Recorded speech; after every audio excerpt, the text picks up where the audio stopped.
going back to Similitudes 3. Before we get started, I think what I'm going to do is do a quick highlight of Similitudes 1 and 2. Okay. So in Similitudes 1, we discussed letting go of superfluous things and acquiring the things that are only necessary to live in this world. That's the one where he said, this is not our home. This is not our home, right?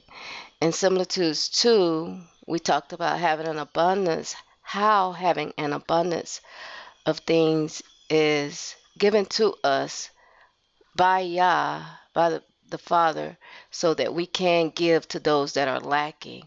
And by giving to those that are lacking, we receive the blessing and they receive a blessing. Okay. All right. So then that was Similitude 2, talking about the vines and the elm tree. So in Similitudes 3, which contains only 4 verses, it's a short one, we're going to talk about the righteous and the unrighteous, and the similitudes is comparing them to the green tree and the dry tree. Okay.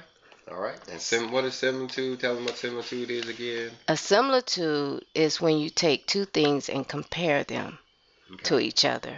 All right. So we're taking trees and comparing them to people. Correct. All right. So the title of this one says, and this one says Greek trees. What would your book say? Green. Green? Green tree. Hey, great. You know me and my PDF files. All right, you got the book, so you checking with the hardcover book. He says, but I'm gonna change it. And the green trees in the winter cannot be distinguished from the dry, so neither can the righteous from the wicked in this world. There's Similitude 3. See, it says Greek right there too. It does. That's where I got it from. I copied and pasted it. It says, and he showed me many trees whose leaves were shed, and which seemed to me to be withered, for they were all alike. And he said unto me, seest thou these trees? I said, Sir, I see that they look like dry trees. Okay, when we see the word shed, what do we think of? We think of leaves that has fallen off, right? Right. So that is what he's asking him. He says he showed him many trees whose leaves had dropped off and fell to the ground, and the trees appeared to be withered. Right. Now, when we look at something withered, we think of it being limp. Okay. And think of it being dry. It done dried up. It done withered up. You know, a lot of times people, when they see the elderly, they say that they're withered, or, you know, when you stick your hand down in water for a long amount of time, it's limp and your skin is, wrinkly and stuff like that. So it's not the supple condition that it otherwise would be. So these trees the leaves have dropped off and they're withered. They're limp and they're dry. And he's asking him, do you see these trees? And Hermas replied that, yes, I see that the trees are dry and withered. Okay. Verse 2, he says, he answering said unto me, these trees are like unto men who live in the present world. I replied, Sir, why are they like unto dried trees? Because, said he, neither the righteous nor the unrighteous are known from one another, but all are alike in the present world. Okay, so Hermas asked him, he says, well, sir, why are you saying that these trees, that the men of today, the people of today, are like dried trees? And he said, because in today's world, that you can neither tell the righteous from the unrighteous. So we ask, who are the righteous and the unrighteous? Okay. So the righteous, from doing a studying of the scriptures, looking at, the concordance, going through dictionaries. And by the way, let me just throw in this: when you're purchasing a dictionary, I would suggest that you go to a thrift store and get one of those old dictionaries. Yeah.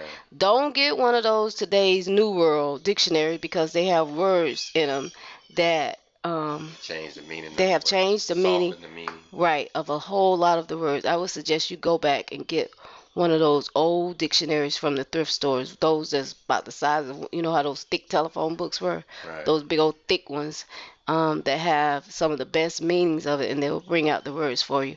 But that being said, the righteous are those who are, when you think of a righteous person, you think of a person that's upstanding, a person that has virtues, a person that has morals, a person that's ethical.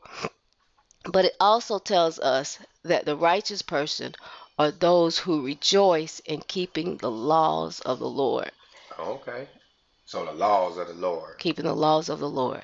Now, on the other hand, an unrighteous person, when you think of an unrighteous person, you think of a person that's unjust, a person that's sinful, a person that's wicked. And it also says that an unrighteous person is contrary, which means oppose to the law. Well, I think that's important because when you use words like sinful and wicked and evil and bad, those are words of conjecture, words of opinion, words that can have different meanings for different people. But when you define it and says that it's following the law, well, that's a very strict definition because there's only a very few people that's following the law, and there's no accident that they're doing that. It takes effort. So I think that's a good point. Where did you get that definition from? This definition comes out of one of those old 1800 dictionaries. Okay, all right. And it says something about the law in there. Yeah, it does. Okay.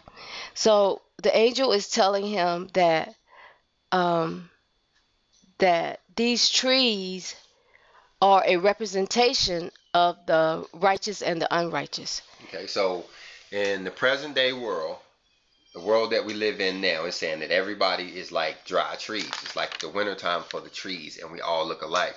You can't tell those who are keeping the law from those who aren't keeping the law. Correct. Well, Cliff, I know this is one of your favorites. All during the winter time, you would point out and say, talk about, these trees. As a matter of fact, it's summer here now. We're going into the summer season, and the trees are full of green leaves, and everything is alive and green and lush. But I remember a couple of months ago when the trees were, well, I mean, I would say we have thousands and thousands of trees on our land, and you couldn't tell. You would say, let's put a ribbon around the pecan trees so that we'll know that, they are pecan trees. But we had a hard time because we couldn't tell. Yeah, our leaves was already shed, and you couldn't tell which one was which. Right, right. So it's hard to tell which tree just by looking at the bark alone, which tree is which. Because I'm bad at telling trees apart anyway, and I'm just now being able to tell a pecan leaf from an oak leaf, and without the leaves on it, I'm really lost. You can't tell the difference. And so what they're saying is in the present world we can't tell the difference. We don't know who. We don't know who to listen to. We don't know who the righteous people are that's telling us the truth, and we can't tell them from the unrighteous preacher who is telling us lies. There's no way to tell. And so when you flip on the television, you don't know which one of these ministers you're supposed to be listening to, or if you're supposed to be listening to any of them at all. That's where we live at now. Now the next parable, I hate to jump ahead on you, but the next parable we go to the summertime trees, right, where you can tell them apart. Or you can tell them apart, right. So we'll wait for the next class to talk about that. But okay, let's continue with the dry trees now, because we're still in the wintertime now, right? Yep, we're still in the winter time. Okay, so in number 3, I'm going to let you read that. For this world is as the winter to the righteous, because they are not known, but dwell among sinners. I think number 3 is a key. It says, for this world is as the winter to the righteous. For this world is as the winter to those who agree with the law. And then it says, because, which is our answer, because they are not known, but dwell among sinners. And I wrote down in my notes, because they are not separated, but reside among the unrighteous who are opposed to the law. So we're all mixed in Well, together, and there's no way to tell that lawgivers, the law keepers, are different because they all down at Walmart together, and they all down at Guy Young working at the car manufacturing plant. They all together. we're all together, just as the example that the Messiah gave when he said, "Let the wheat and the tare grow together." Right. Okay. Hmm. So we're in the wheat and the tear growing part, and like I said, I'm new to this farming thing. I'm a hillbilly, and we don't have farms up there. But I'm looking at this wheat out here growing beside this other stuff, and I'm assuming it's the tares. And with my virgin eyeballs, I can't tell the difference. I don't know the wheat and I don't know the tares. They look alike. So that parable makes sense now that I'm looking at some real live wheat, some real live tares. Well, you got to tell them about that. We grew wheat. We grew wheat down here. Cliff grew a patch of wheat.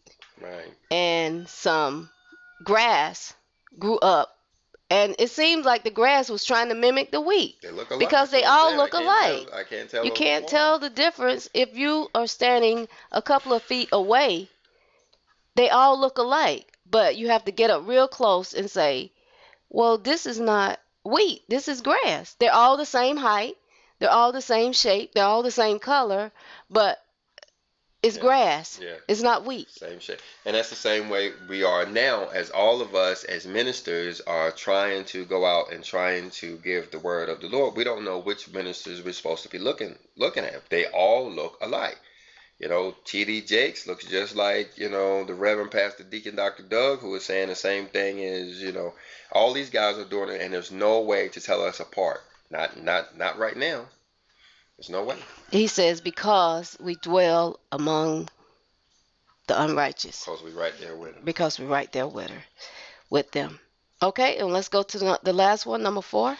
And in the winter, all the trees having lost their leaves are like dry trees, nor can it be discerned which are dry and which are green.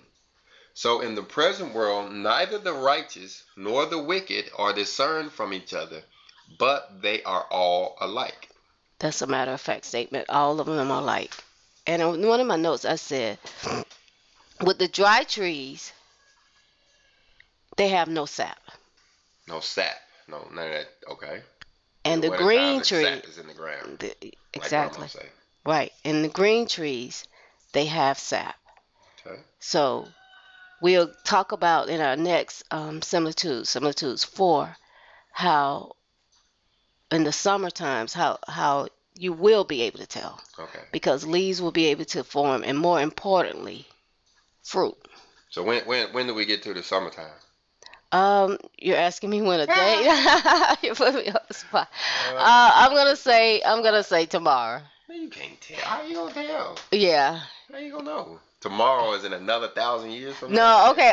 I thought you were saying when was I gonna do the next class? No. You're saying when are we gonna be in the next in the summertime? I know you couldn't answer. Yeah, that. Yeah. Plugging the Third Testament. Yeah, okay. You're getting in that Third Testament stuff when you start talking about when, and that's what I was alluding to. So, you guys, you're in Hermas Academy White over here. This is where Stacy's teaching Hermas. I think she's doing a good job. But you guys want to come on over to Hermas Academy Black? We're going into the Third Testament. We're gonna tell you about these trees, all right? Yeah, Hermas Academy Black. Yeah, it's would you say that it's not it's an advanced class? Would you say that? Yeah, it's no, I wouldn't say advanced. No, it's just that it's a New Testament. It's the Third Testament in the Bible. Nobody's really familiar with it. Is actually easier to understand than the New Testament and the Old Testament, because it is doing what it says. It's bringing spirit and truth. So as you read the Third Testament, you're able to understand even the stuff you read back in Genesis, Exodus, Matthew, Mark, Luke, and John. So I wouldn't say it's an advanced class. So I would say that, listen, y'all, that, the Third Testament, that the book that the Messiah was talking about, remember he said that if books was written about him, this room wouldn't even be able to hold them. Planet would not be able to. There is a Third Testament. Yeah. And It has been discovered, and if you're tired, you're saying, "Well, I'm tired of reading these same verses in the New Testament and the Old Testament," which we know you do get something new from it, all of it.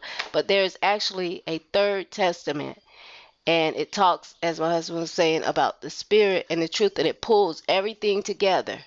Yeah. So I would just invite you all to go over, and if you're intrigued about it, to listen, because he's doing Well, some hold up. classes. Before you run over there, you need the Hermas classes. That's why it's very important that we finish the Hermas classes because, if you come over to Hermas, if you come over to Hermas Academy Black and try to jump into spiritualism, you're going to be missing some stuff.